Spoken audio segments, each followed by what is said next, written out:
નમસ્કાર મિત્રો, હું છું આપનો દોસ્ત રાજેશ વરવડિયા. મિત્રો, આવો આજે એક નાનકડી એવી પ્રામાણિકતાની વાતની જે કહાની છે એ આપણે વિડીયોના માધ્યમથી સમજીએ. તો આ કહાનીનો અર્થ, એનું મહત્વ અને એનું મર્મને સમજવા માટે આ વિડીયોના અંત સુધી આપ જોડાઈ રહેશો, જેથી કરીને વાર્તાનો સાર છે એ આપણને મળે.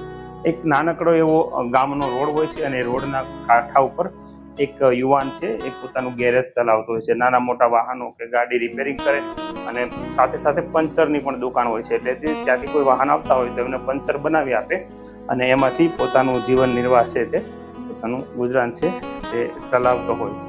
પરંતુ માંડ કરી અને પોતાનું પૂરું થતું હોય છે એવી સમસ્યાથી પોતે પોતાનું કામ કરતો હોય છે. એક દિવસ બન્યું એવું કે એમનો એક મિત્ર છે એ બાજુના શહેરમાંથી અહીંયા આવ્યો અને એમણે કીધું કે ચાલ આજે સાંજે કે આપણે એક પાર્ટી કે પ્રોગ્રામ કરીએ, તો તારે આવવાનું છે. ત્યારે પેલા એમના મિત્ર છે એમણે કીધું કે મિત્ર, તે કીધું તારું માન રાખ્યું, પરંતુ હું નથી આવી શકું એમ. એટલે એમના મિત્રએ સ્વાભાવિક છે કે પૂછ્યું કે તું કેમ નથી આવવાનું. ત્યારે એમણે કીધું કે મારું ઘર છે એ જ માંડ કરીને ચાલે છે, તો મારા ઘરની પણ હું વ્યવસ્થા નથી કરી શકતો, જેથી કરીને હું આ મોજ શોખ કરવા માટેનું મારું જીવન નિર્વાહ નથી. એટલે પેલા એ પૂછ્યું કે ભાઈ તું શું વ્યવસાય કરે છે. એમણે કીધું કે હું નાનું એવું પંચરની મારે દુકાન છે અને સાથે ગેરેજ પણ છે. આવતા જતા નાનો રોડ છે, કોઈ વાહન વાળા આવે જે એને પંચર પડે તો અમે એને પંચર કરી આપીએ, એમાંથી મારું મન કરીને મારા ઘરનું ગુજરાન છે ચાલે છે. એટલે પેલા મિત્રએ એને કીધું કે ઓહો, એમાં તું શું ચિંતા કરે, ચાલ હું તને એક સરસ મજાનો ધંધો બતાવું, આ ધંધામાંથી તું ખૂબ સારું એવું કમાઈ શકે એમ છે. એટલે એમના મિત્રએ સાથે ગયો અને કીધું કે જો આ રોડ છે ને, આ રોડના ઉપર તું બધા જ રોડ પર બધી ખીલી અને કાંટાઓ છે એ રોડ ઉપર તું થોડી જગ્યા ઉપર વેરી દે અથવા તો નાખી દે, એટલે જેથી કરીને જે વાહન આવશે એ વાહનને પંચર પડશે અને તને ધંધો મળશે અને તારો ધંધો વધશે.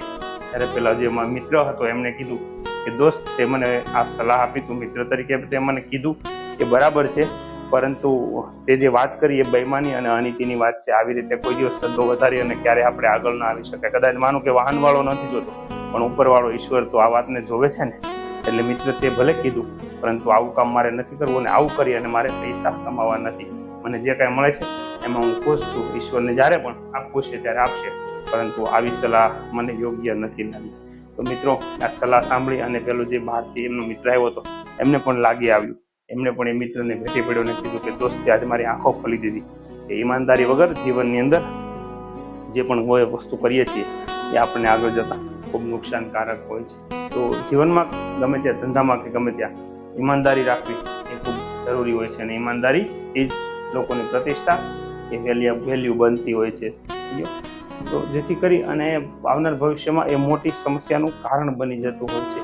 તો હંમેશા ઈમાનદારી રાખવી એ ખૂબ જરૂરી હોય છે. તો આજની વાર્તાનો સાર લઈ અને આવી જ વાર્તાઓ જોવા માટે આપ અમારા સોશિયલ મીડિયા છે રાજેશ વરવડિયા, આપ જોડાઈ રહેશો, જેથી કરી અને આવા જ વિડીયો અમે આપના સુધી પહોંચાડતા રહીશું. આ વિડીયો આપને યોગ્ય લાગ્યો હોય તો આપ શેર કરશો. Thank you. જય હિન્દ, જય ભારત, જય ગરવી ગુજરાત.